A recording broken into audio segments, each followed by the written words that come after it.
brothers, do you recall when the grasslands reached to the horizon?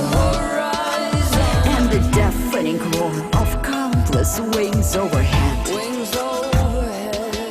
Back when Rome was a village at Britain, the Emerald Island. Before we gave up on our future and buried our dead. Okay, so I guess we're gonna start, and we are at episode 29. And we are still going to be on ancient Greece, because ancient Greece is larger than life. It's a lot larger than it was in real life. And, you know, guys, before I go with this episode, I just want to send out, the shout out to Andrei Strelkov, MGU, Moscow State University, a lot of his material using for this episode. I also want to tell anybody who's watching us, if you like what we're doing, please hit the little like button, the thumbs up, helps us a lot in the ratings. And if you have any comments or thoughts, but please make a comment. I try to respond to them all. Also, if you hit the little bell, you can subscribe that way. Just saying that helps a lot as well. So today we're going to continue with ancient Greece. And ancient Greece is such a rich subject that I really wanted to do something that is not typically done. Because there's quite a bit of podcasts, quite a bit of programs that talk about various wars. They talk about various characters, and because Greek history has left us such rich records that we almost have an overabundance of information in some areas and insufficient information, unfortunately, in others. Some works of literature, for example, we've gotten a lot of, and other authors we just have scraps of. Some episodes of history, we have, I don't know how many copies of Homer's Iliad, right? Because it was basically their Bible and their textbook, and their pretty much nightstand kind of reading volume. But Greeks are very well known, extremely studied, much talked about. So I wanted to talk about something that is not very often mentioned. I wanted to talk about the psychology and the worldview of ancient Greeks and people in the antiquity in general, but particularly the ancient Greeks. Like, as we all know, as we've talked about, there was the Dark Ages collapse back in those days. And a lot of the states around ancient Mycenaean, back then Mycenaean Greece, went into the into chronicles of time and got wiped off the face of the planet. Egypt survived. Greece almost didn't survive. Of course, they didn't call themselves Greeks back then. They called themselves something else, but that entire culture was nearly wiped out. The writing was lost. The linear A, linear B writings, both at that point in time, discontinued being used. Literacy in principle was lost. A lot of the cultural achievements and civilizational achievements of Mycenaean Greece went away. What ensued after that was the arrival of the Dorian tribes and kind of that mixture between these two groups and other local residents and groups and slaves that were brought along the migratory route of the Dorians on the one hand, and that the Mycenaeans already had. The resulting civilization was kind of a bubbling, boiling kind of pit of really the unknown, because very little is known about that civilization. Homer is believed to have come from that illiterate, basically, oral history only time period in Greek history. It's the so-called Dark Ages, and this went on for a couple of centuries. So what was happening under the cover of kind of the darkness, very similar to what was happening later on in Middle Ages Europe, Dark Ages, so-called Dark Ages of Europe, was fermentation and formation of a new and different culture, which once it developed and it came forth, it was very successful and kind of unique in a lot of ways. There are a lot of ways in which Greeks are, in fact, fairly unique. And they are probably the most rational of the cultures that we have today, as far as the ancient cultures that were commonly studied. Egyptians had great achievements in their study of science, in their study of medicine, but they did not look at it as science. They didn't look at it as medicine. There was a lot of mystical slant to their worldview, which there's nothing wrong with that. But the Greeks seemed to be particularly secular in a strange kind of way. They were definitely superstitious. They definitely were faithful to their rituals, but at the same time, their energy seemed to have gone more into philosophies, various branches of philosophy, than it did into pursuit of any sort of religious practices. religious thinking, not practices, because practices they did pursue quite fervently, but it was the religious thinking that they did not seem to invest so much of their time into. And the Greek culture really seemed to have boomed at that point in time and kind of branched out in a lot of different ways. And scientists, starting in the 19th century, were trying to figure out what was it about Greeks, for example, that made them so different from the surrounding peoples? Why is it that they have left such unique, according to the scientists of 19th century, unique and lasting imprint on the Western civilization? And there were various theories. For example, there was even a genetic theory. Of course, they didn't call it that back then, but basically there was a theory saying that there was something maybe in their travels that they picked up some sort of brilliance. None of that makes a lot of sense. Obviously, today, all of those theories are considered to be inappropriate and very much outdated.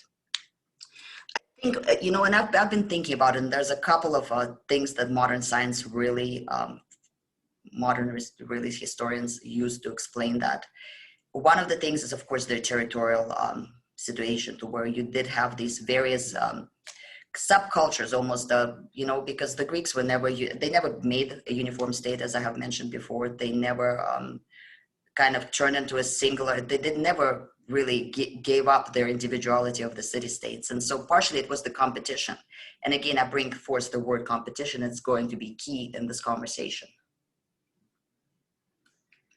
Because Greeks never united into a single entity, this competition between city-states continued, and different ideas, different ways of living, different ways of, organizing their society were allowed to blossom side by side with each other. And of course, when you have various systems, worldview systems, political systems side by side, they influence each other quite a bit. Kind of like Soviet Union and the United States, capitalism and socialism back in the times of Cold War had a serious impact on each other. And today we have social programs, for example, in capitalist countries. And of course, capitalism kind of won out in the Soviet Union. But I mean, that's mutual permeability of the cultures is very, very key. And to pushing progress forward. Also, there was a lot of conflict between the two, not the two, but the many different subsystems. And of course, when you have war, when you have conflict, that also drives innovation, it drives development, it drives creativity.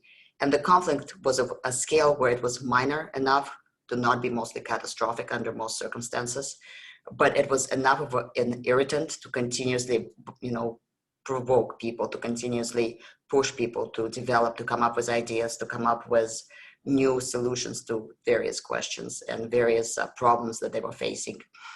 Another thing about the Greek society at that time was that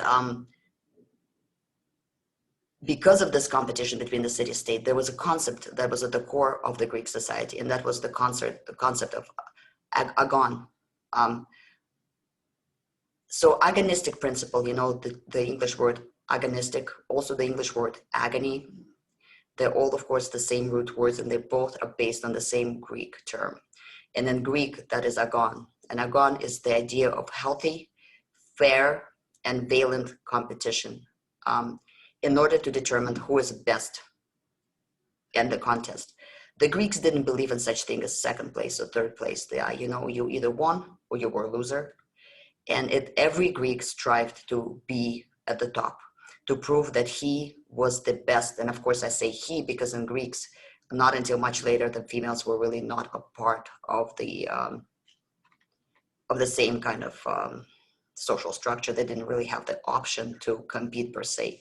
But the Greek males, of course, they competed in whatever fields they were considered to be best at. Sculptors held regular competitions, actors, poets, politicians. Of course, the whole principle of kind of today's political life, when a politician is presenting himself to an electorate, where a politician is trying to speak for himself to kind of enchant or otherwise influence the audience in a way that also comes from the concept of Agon, of that competitive spirit. When you have different people in Rome later on, very much kind of inherited the same system where you have different parties, different individuals competing, that competitive spirit. And of course, anytime you have a spirit of competition, it drives progress quite a bit. So a few occurrences in Greek culture, quite a few, came out of this agonistic nature of the Greek culture. Now, agonistic in the sense of Greek culture was not meant as a negative. Today when you say that somebody is acting agonistically, I mean, we're basically saying that they're kind of getting in your way, right? Getting in your face, being aggressive. To where back in ancient times, agonistic just meant that you are striving to show that you're the best. You're striving to prove that you're the best. You're striving to be the best, first of all, and then to prove it. So this manifested, of course, in the endless wars and the competitions between the city-states, the constant competitions between this political structure, for example, democracy versus tyranny versus monarchy versus the Spartan organization, which I don't even know what to call, oligarchy and so forth. There was constant competition in competitions, like I said, held just among people, the best people. For example, when they would be decorating a temple or decorating some sort of a public structure, they would bring in the best sculptors, and the sculptors would each present their own version of the decorations. And, there would be a contest for the sculptors, for the people to decide which of the sculptors would be the best. Sorry, I'm moving this camera real quick so you guys can hear me a little bit better, hopefully.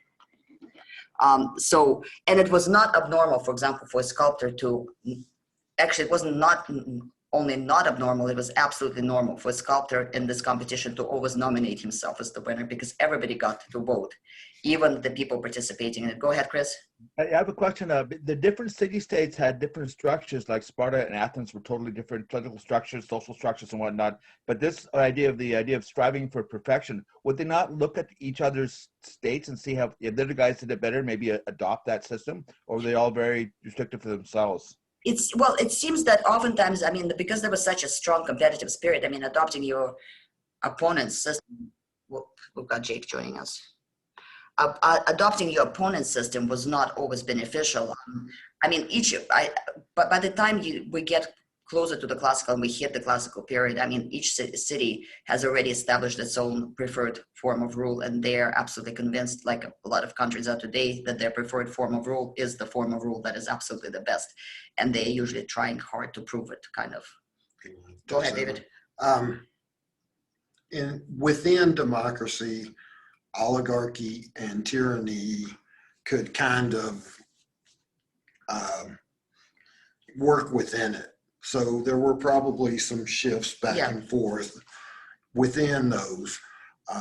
The Spartan system was a very militaristic, And even Spartan system itself was built on this concept of agonistic principle, because if you think about the fact that they had two kings at any given time, and again, Romans later on kind of adopted the same political approach, to where they always had a balance and counterbalance. So it wasn't a singular person who would rule their state. It would be multiple people who split that responsibility, but they competed with each other. And they believed that by pitting them against each other and making them compete. Hello, Jake. And making them compete, both of them would be trying to be it would encourage both parties to be as good as possible, to excel. So it was kind of almost like a whip driving people forward. But there was another aspect to the Greek culture that is very, very, very important. A couple of concepts. First of all, those was arete, and arete is an essential concept. So agonistic culture was causing people to strive to reach the state of arete, or to be arete, because arete meant inner goodness, rightness, beauty, righteousness, valor, perfection, and outward. So it literally meant perfection in every sense. People strive to be outwardly, physically fit and attractive, but also inwardly, morally, behaviorally, in their thoughts, in their everyday activities, in their decision making. They strive for this perfection, idealistic standard of arete. And so and it was internal integrity in a way. It's internal, not quite internal. It was individuals' integrity and worth, but here's the thing, it wasn't really internal. And here's where it gets interesting, where I think that it's important to understand, because this is going to be something that we're going to come across when we move forward, especially through European Middle Ages and even, the Arabic world. A lot of cultures inherited this aspect of it. And this aspect that I'm about to talk about comes really originally from the aristocracy. Because aristocracy, in a way, they were believed to have been in ancient Greece, they were believed to have been descendants of the gods, literally, being not metaphorically, not in some sort of paraphrase, but literally being descendants of the gods. And so therefore, they carried in them a divine aspect about them. And so they had to behave accordingly. It was believed that if you are born an aristocrat, that means that you have the divine blood in you. And even though Greek gods oftentimes behaved in not very aristocratic ways, quite frankly, there was a lot of discontent in Greek culture about their gods and the way their gods were typically described. But as a lot of human societies, I mean, Greeks also strived for perfection, and even in their gods. And later on, you know, towards the end of the classical period, they even kind of modified Zeus to be much more stately, much more godly, I guess. But even though their gods oftentimes behaved in their legends in a way that was kind of lowly by their standards, the aristocrats tried to behave to embody the best, most positive aspects of their deities. Okay, devil's advocate. Go ahead. Maybe the gods were modeled on the aristocrats, No. and those human flaws, if you will, that Zeus showed early on, and other gods. Maybe that was.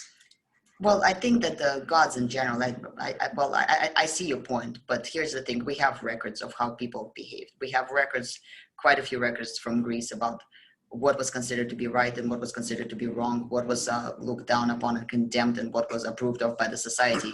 So whatever it is, that, I mean, you got to understand that these deities, they were very archaic deities originally. And so when they were originally created, those kind of behaviors were fairly normal.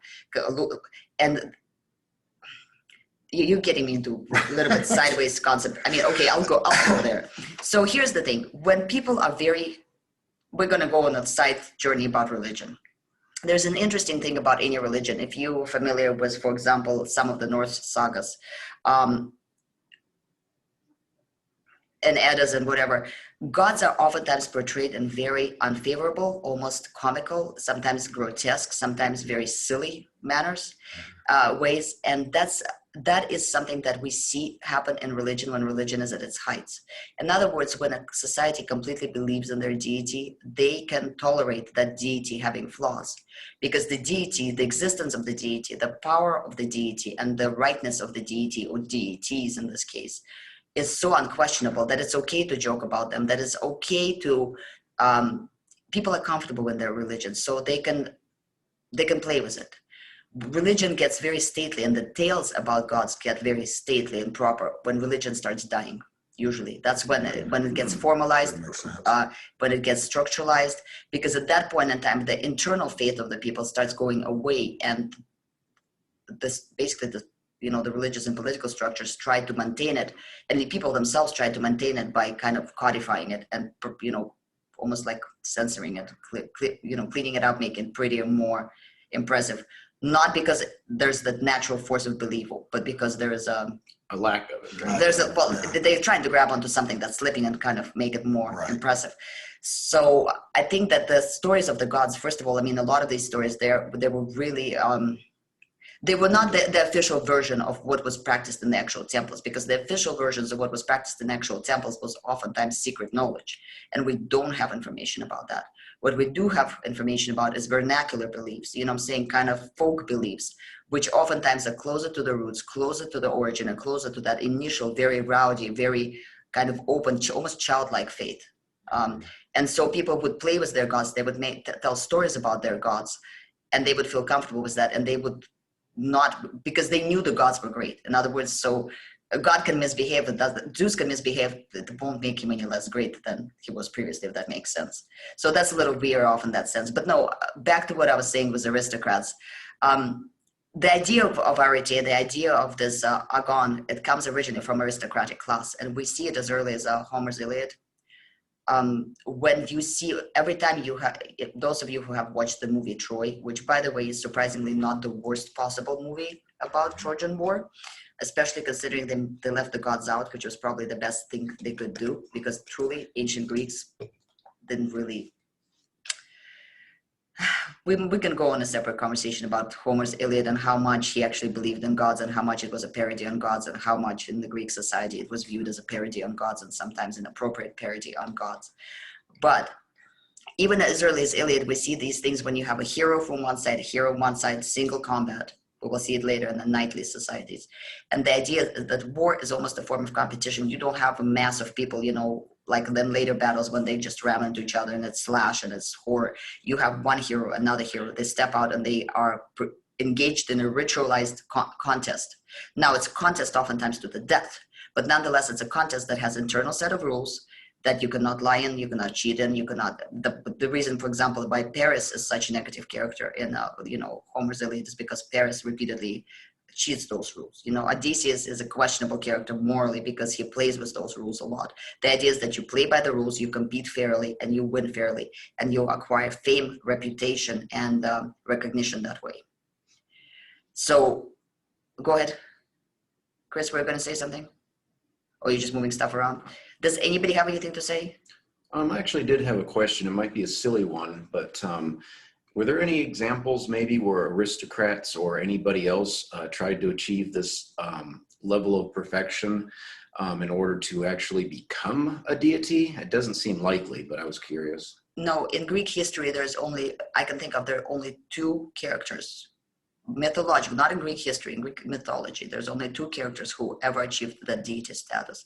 One of them was Dionysius, and Dionysius' story was very confusing and convoluted. What happened is his mother really, I mean, according to mainstream legend, I mean, and you got to remember that with Greek gods, every story has a second, third, fourth, fifth, 15th, 20th version.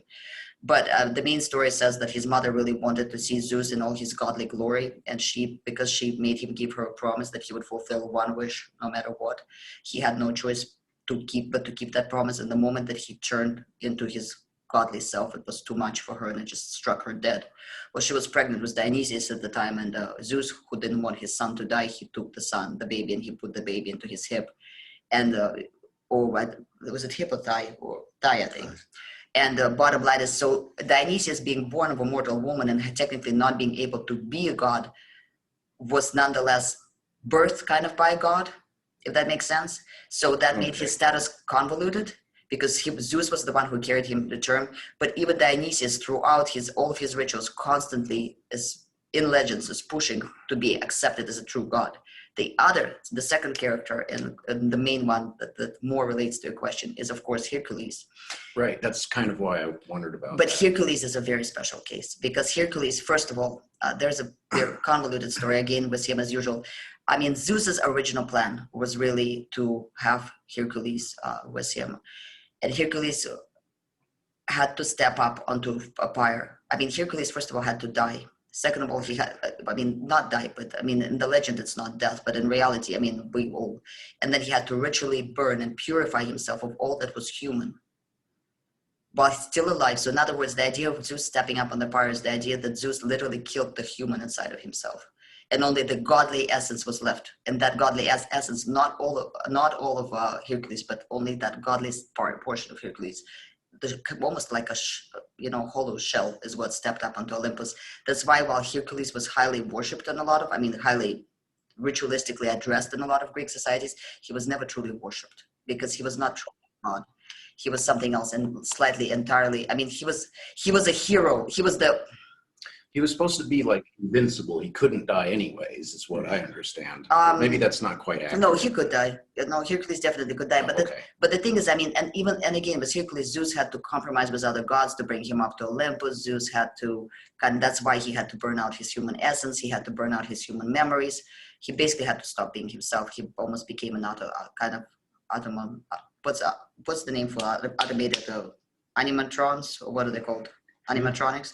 Like automaton. Thank you. That's the word I'm looking for. Hello. I think the agonistic culture's very similar to the Japanese quest for perfection. Yeah, you have to have form and honor and bearing. I forget what the term is. I don't know very much Japanese, but I know what you're talking about, and I can't.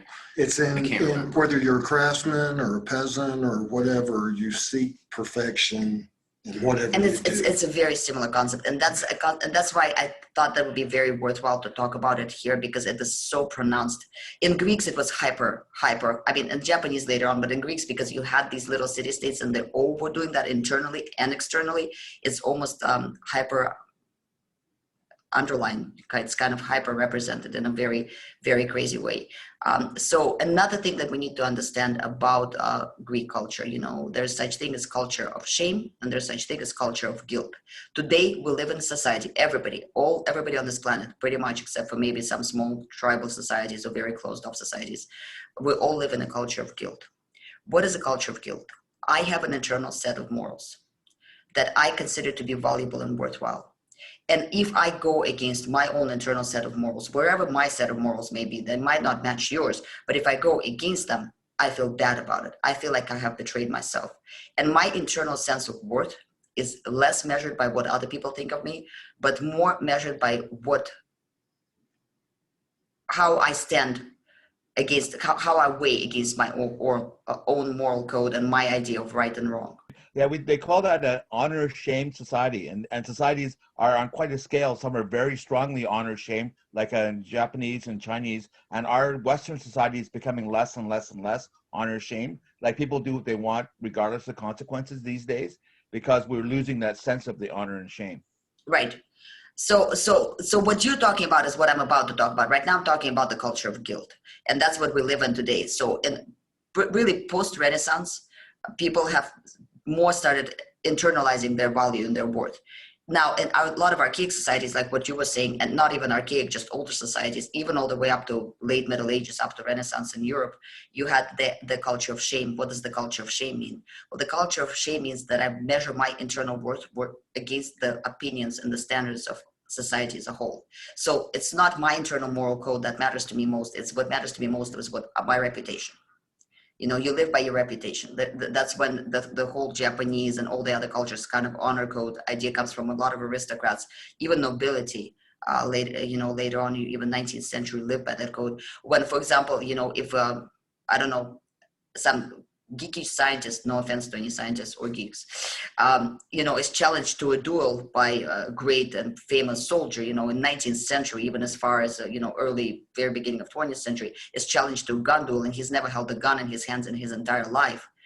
And he's a father of 6 children, and the subject for the duel is absolutely idiotic. Nonetheless, he will go and he will duel and he will die because he has no choice.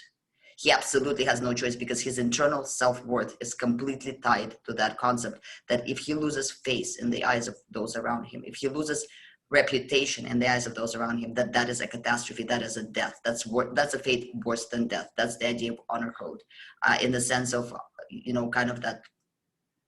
And like you said, Chris, that is really fading in our culture right now. I mean, to almost zilch. I mean, when I watch some movies that are based on Victorian novels, a lot of people don't understand. Well, why did she kill herself? Geez, she just lost her virginity. Well, it's not about loss of virginity, right? It's about the loss of face in this situation. I'm going to stop and see if anybody else has anything else to say real quick. But that same warrior would face scorn by killing that would also lead to a lot of shame, right? Because it might lose a lot of respect from society for basically picking on somebody who had no chance. Yeah, absolutely. Anybody else? Any thoughts or comments before I move forward? One more. Go ahead. That culture of shames goes way back. Most hunters and gatherers discipline their children by not speaking to them or whatever, kind of ostracizing them when they do something. So it's learned that social status as part of the group goes way back. And there's a lot of ways to do it, like the story of the man who committed a crime on a boat and they can't kick him off the boat. So the captain orders, nobody can speak to this man until he pays his fine. Right. Go ahead, Nathan. Yeah, getting back to a comment a little bit ago about worshiping the gods and gods versus heroes, and the difference between idolizing heroes and worshiping gods. Okay. And how important that is with cultures. Okay, so heroes is something that we see a little bit in Mesopotamia, but it was extreme. That cult of heroes was psychotically developed in Greece. And you were asking a question, right? Or were you jumping in? Yeah, asking a question. Okay, so heroes in Greece, they had utilitarian functionality. You know, Zeus did not sleep with all these mortal women because he was just an absolute horn dog. For that matter, neither did Poseidon, and Zeus was the one who started the trend. The heroes, there was intentionally, I'm going to put it in very modernistic, very unscientific terms, but heroes were almost intentionally genetically engineered beings and entities. Here's the thing: when the world, when the Olympic got, again, this is not scientific. This is very simple summarization and very modern language. When the last generation, the latest generation of the gods took over, Olympus, when Zeus, instituted his coup and got rid of his father and his grandfather, Uranus and Cronus, respectively. There was a lot of creatures left over. Now you got to remember, in Greek pantheon, the gods did not create the world, at least not the Olympian gods. And it's a big fat question, who did? I mean, according to some mythologies, actually Prometheus, who created at least women. According to some parts of mythology, he created all human beings, and that's why Prometheus was so eager to assist humans with their, various troubles and what he was punished for. But bottom line is, I mean, gods did not create humans, so gods did not feel in any way fatherly towards the human race as such. After the new generation of gods took over, there was a lot of kind of leftover schlack from the previous generations almost. You think about the Hydra, Medusa, all these, various critters running around all over Greece, that Hercules is killing, various horrible lions, human eating, horses, horrendous birds, harpies, all these things. They're almost like echoes, leftovers from the previous reiterations of previous rules of different gods and creations. And these things, in a way, are equal to gods, in the sense that they're also technically mortal. Your satyrs, your cyclops, all of these creatures. In a way, they are, and in order to be able, gods can't kill them because they're of the same blood as them. They're of the same, does that make sense? They're almost cousins. And humans can't kill them because to human, they're magical creatures that are kind of godlike, even though they're monsters, but they're monsters that are literally from the same stock as the gods themselves, as the Olympians are. So you need something that can kill them, something that is half human, half god, that it doesn't have that sacred fear of killing your cousins, basically, but by the same token has the human sense of mortality. So heroes in Greek mythology, they're not good, they're not bad. The word hero in Greek mythology is not used in the same way we use it today. It's not somebody who's awesome, who's really amazing. A hero is a person who is greater than human, but less than God. That's why heroes oftentimes perform, their behavior can be horrid, or it can be grand, but it's always bigger than life. It's bigger than human. It's outside. Hercules and his family. Well, Hercules and his family. Hero, to be born a hero in Greek mythology is one of the biggest tragedies. An individual could really undergo, because they never quite fit. And if you follow the story of any hero, they don't end well. They never end well. Jason doesn't end well. None of them end well. They all end quite horribly.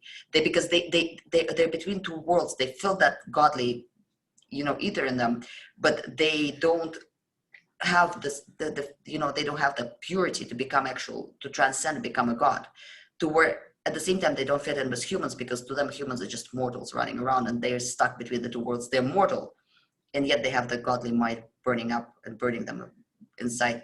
And so the worship of heroes, really, because the gods are somewhere, according to Greek mythology, the gods at one point in time, they were coming to earth, they were mating with human women, and then they stopped. That's the end of the age of heroes. That's the cycle of the Trojan War and the Oedipus cycles. They show how gods used these heroes. They cleaned up the world from all these monsters. And once they were done with the heroes, they actually instituted two events, and that's the Oedipus and the Trojan cycles, where they wiped out all the heroes because they were just done with them. They did not need them anymore. And after that, it's just normal. And after that, the normal age begins, of age that Greeks felt like they lived in, normal people lived in. And so gods no longer came down to earth. So these heroes, they were kind of intermediaries almost, because they were human enough for humans to relate to and to aspire to be like. But by the same token, they were people who went out there and did things that no human could do, but they were not quite gods. They were still humans, and yet then they took these monstrous tasks. Does that kind of answer your question? It does. It does. And as it's almost as if the heroes were being utilized to clean up the dark bedtime stories, so people could sleep well and move on, with a new mythology, if you will. Yeah, basically, it's kind of like they performed the tasks that gods didn't want to do and humans couldn't. It's interesting to consider that against the Gilgamesh. Yeah, Chronicles. to where Gilgamesh was kind of Sumerian Gilgamesh. He was a little bit more human. He didn't, even though if you think about it, Gilgamesh in a way kind of does fit the same paradigm, because think about his excessive. Heroes are usually, their sexual prowess is always off the charts. Their violence is always off the charts.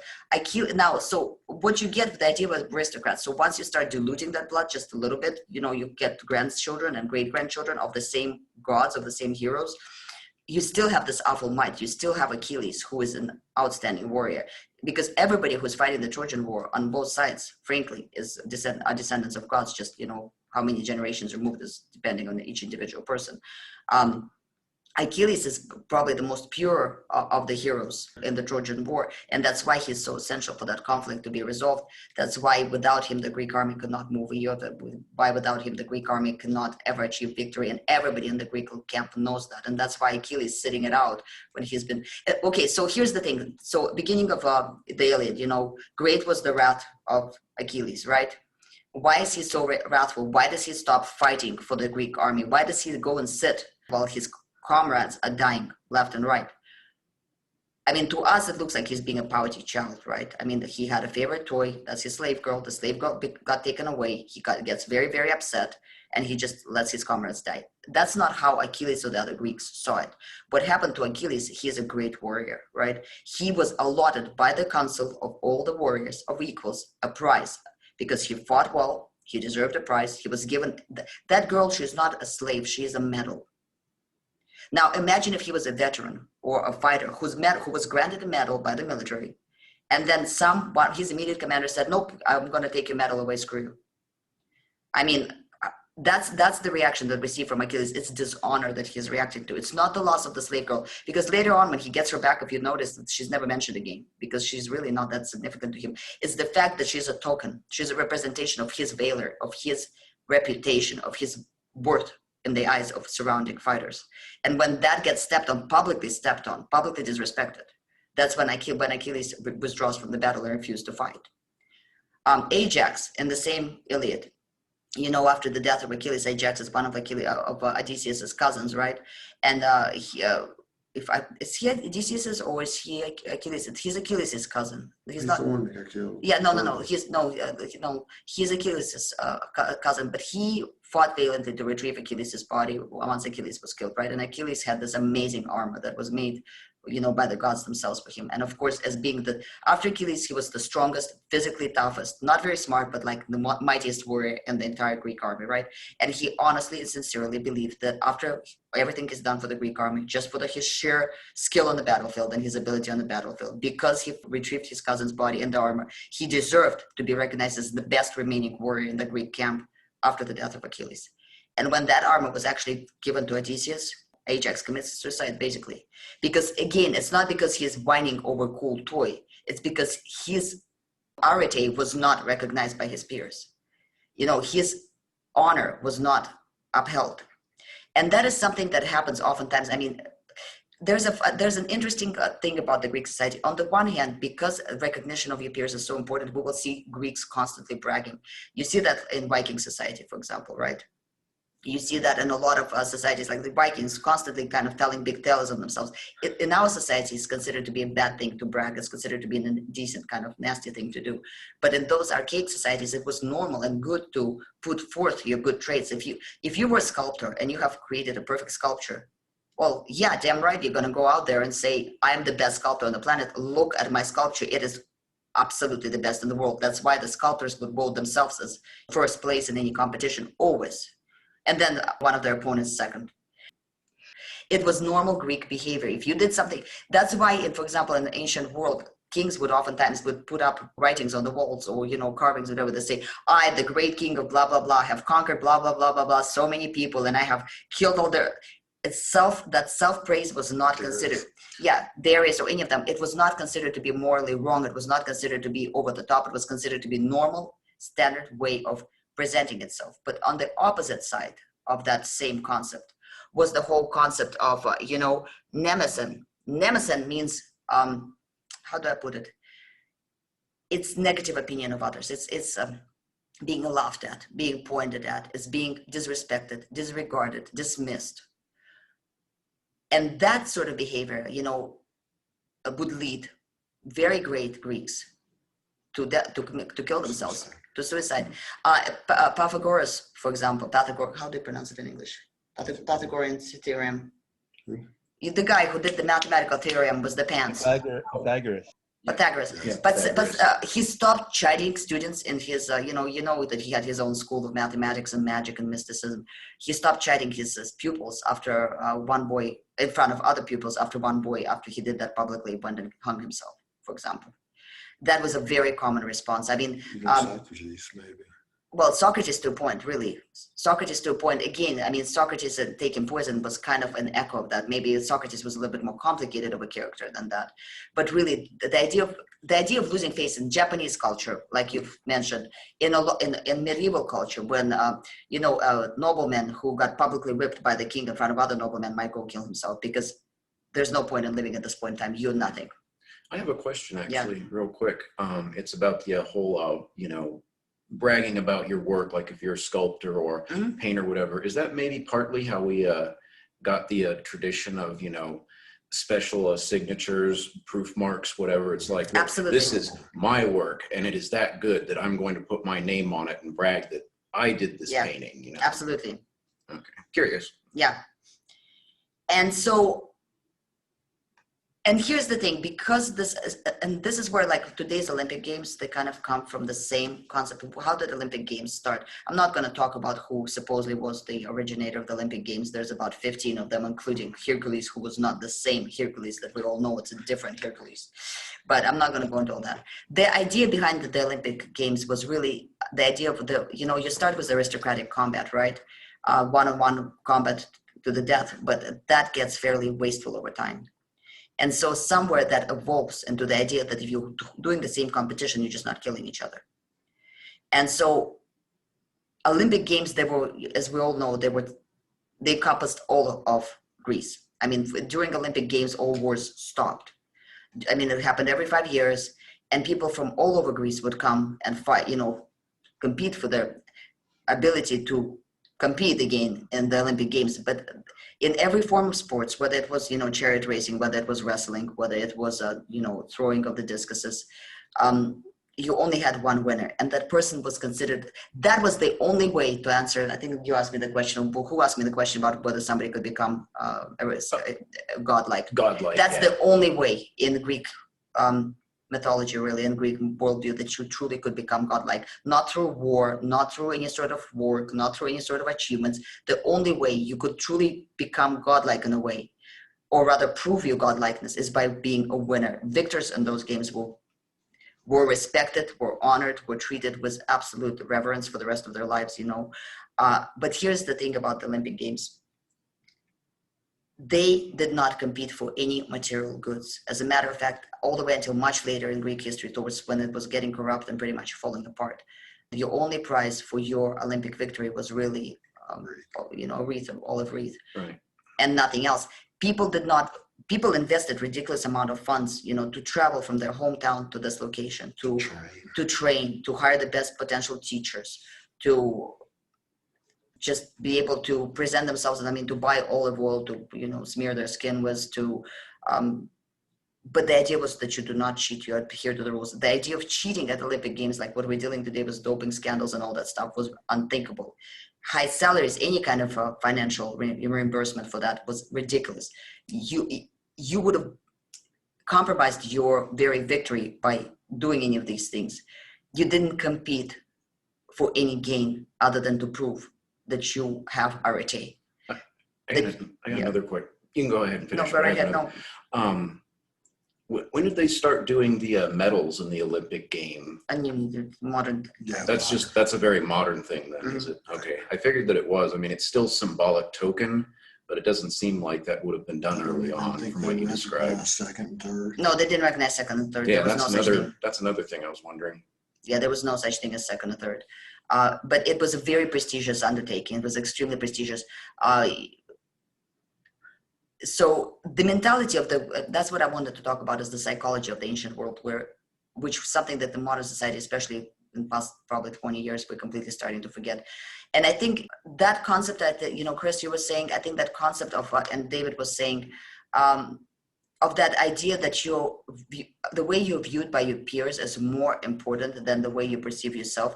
I think that is a very archaic, like you were saying, concept, because it originates from a time when the small bands of people had to be cohesive. They had to be rely on each other, and everybody had to. When people were still, learning how to interact in larger groups, how they were learning how to interact in societies, and every member's participation was absolutely essential. And so everybody functioning to, non-competitively functioning together, working together towards a common good, not causing conflict within a group, not causing any sort of disarray within the group, was absolutely essential for the survival of that tribe. And I think that's where that concept goes that far back in the archaic times. I think that's my opinion. As you develop an aristocracy, you still maintain that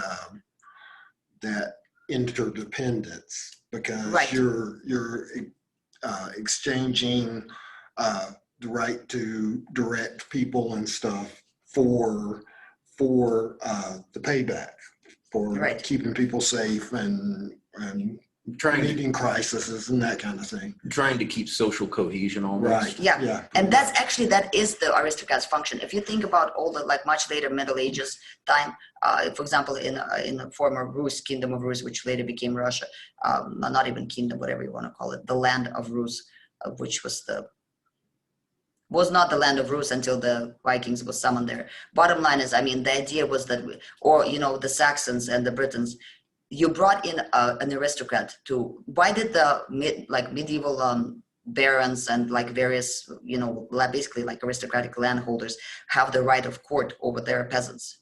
Because it was, by that point in time, it was no longer true. It was completely ingrained in human psyche that an aristocrat, because they have that bit of godly blood in them, are going to be fair in their decision making. They're always going to be driven by morality above any sort of mercantile personal interest or any sort of preferences or anything like that. So they served a very, very important role. And even in Greek society, even after the aristocracy was no longer necessarily at the helm of the ship, so to speak, they were still heavily relied on for things like various court things. They were relied on for command posts when it came to military and so on and so forth. And a lot of the famous Greek characters that we know, even philosophers, not all of them, but a lot of them come from an aristocratic basically layer of society. Any thoughts, comments, opinions?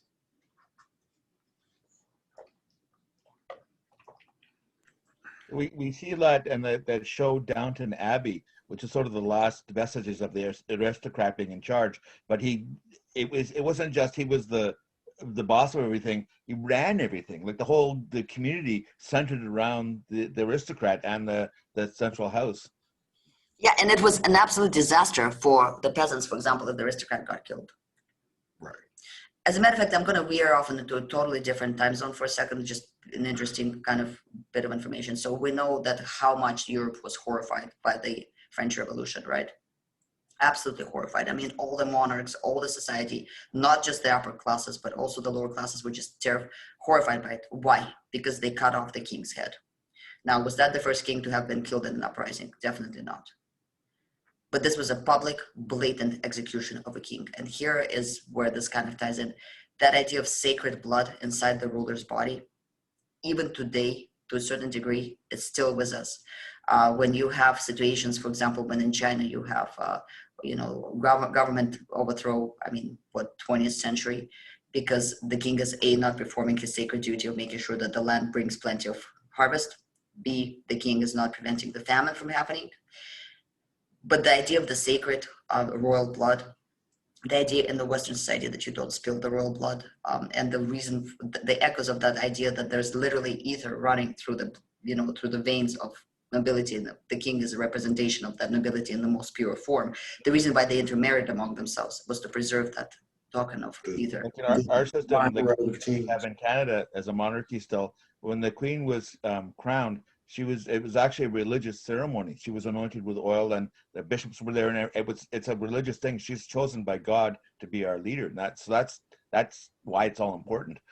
Yeah, The divine right of kings, they used to go. yeah, it's birthright of kings. That's why it was always a kind of questionable when there was a change of dynasty, and the people always kind of challenged that. But what you said about not being mercantile, that's part of the reason aristocracy didn't adapt to the industrial, pre-industrial, and industrial age.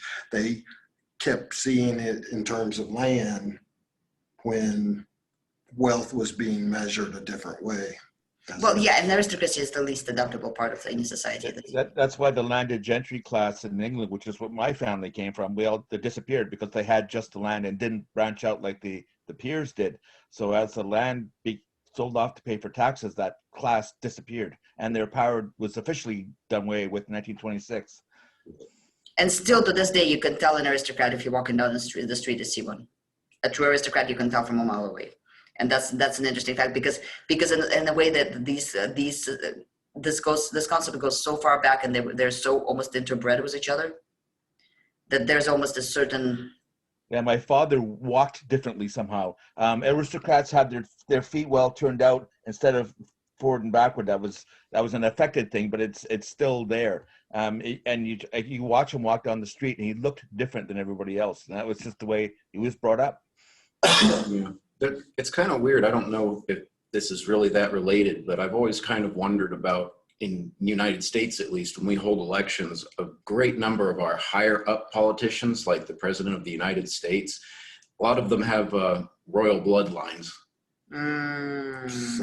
Okay, okay, maybe not many, but it's also interesting how we keep electing the same families often. Yeah, I wouldn't say that they have royal bloodlines. Well, that's just that's not an accurate way to put it. But there's a tendency to form dynasties, yes, and a ruling class. Yeah. Okay, yeah, there's a tendency to form dynasties, and that's what the Greeks were fighting against, but vehemently, because like we said, one of the last episodes, I mean, it was dynasty formation. I mean, the problem is that you have your father that comes to power by personal great traits and fighting hard and just being better, smarter, more skilled than everyone else. And then, the son is kind of raised in luxury. It's kind of, and by the time you get to grandsons, they're just spoiled brats, right?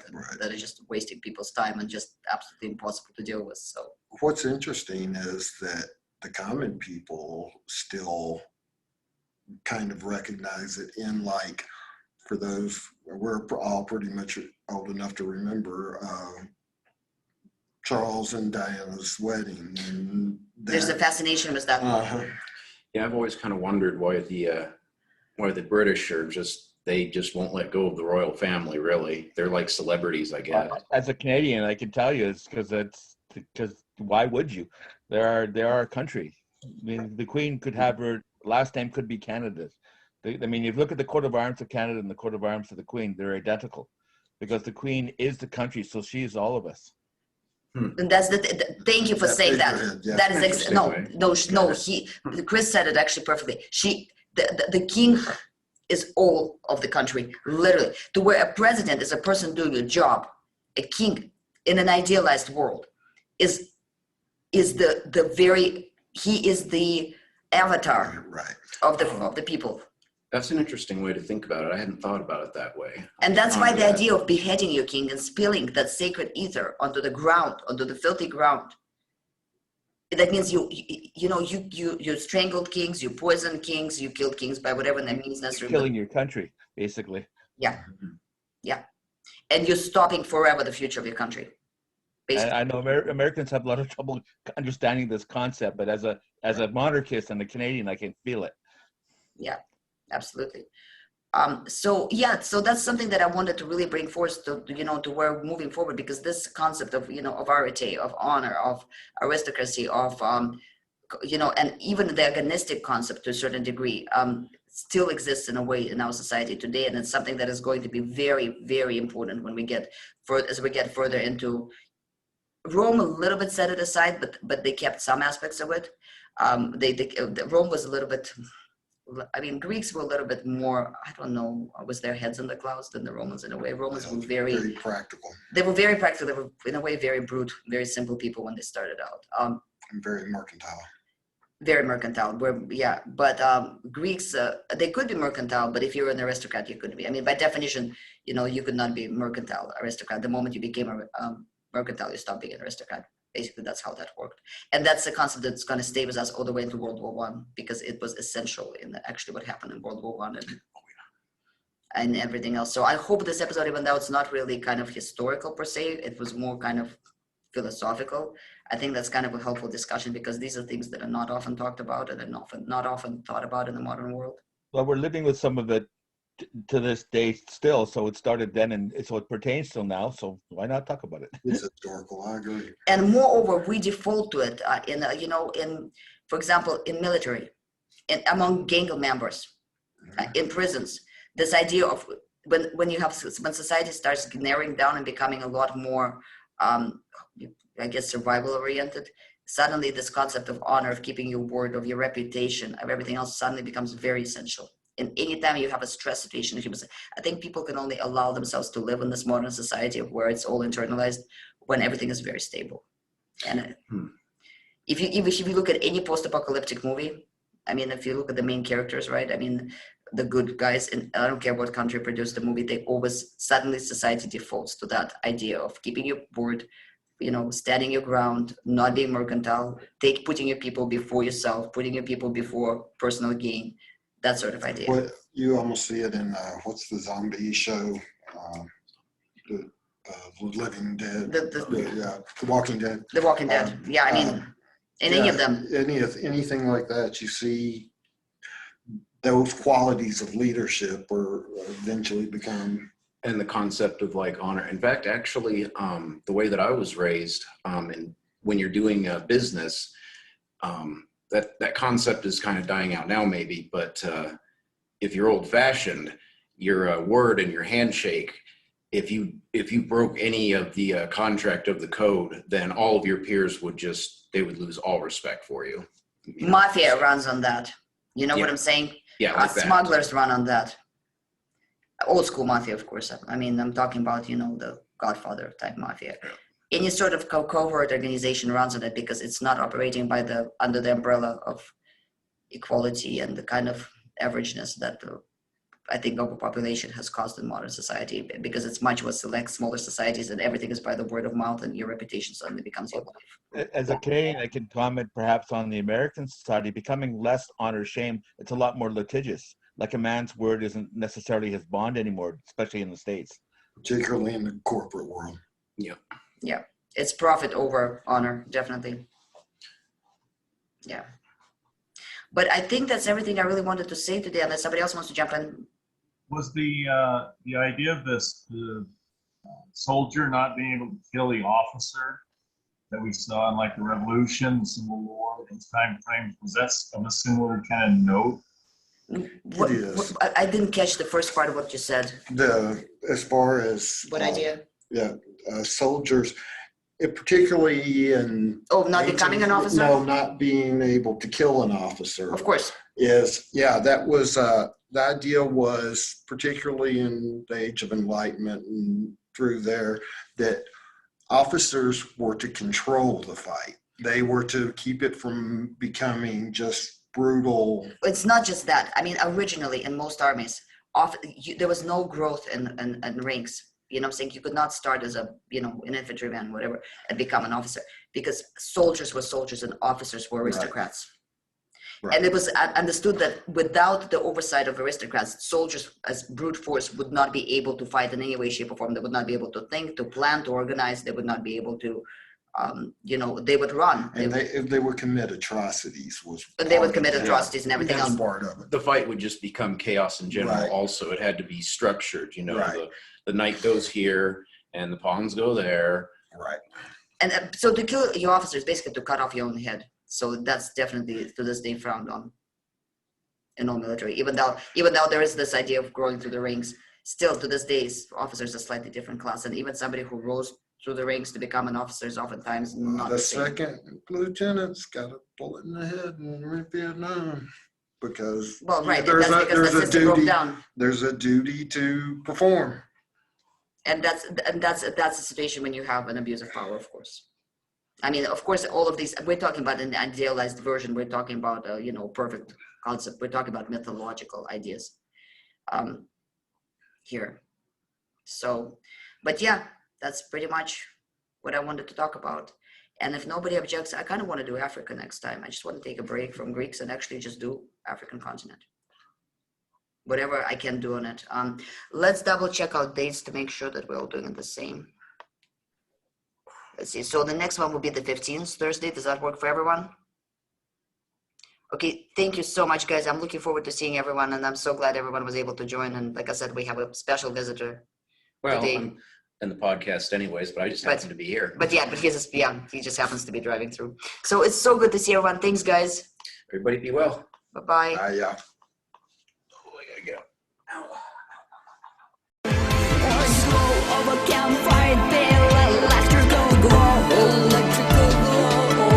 Both cast out shadows as our legends unfold.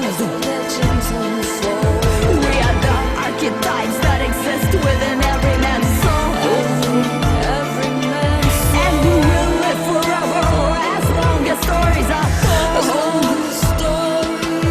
We are the archetypes that exist within every man's soul. And we will live forever, or as long as stories are told. We are the archetypes that exist within every man's soul.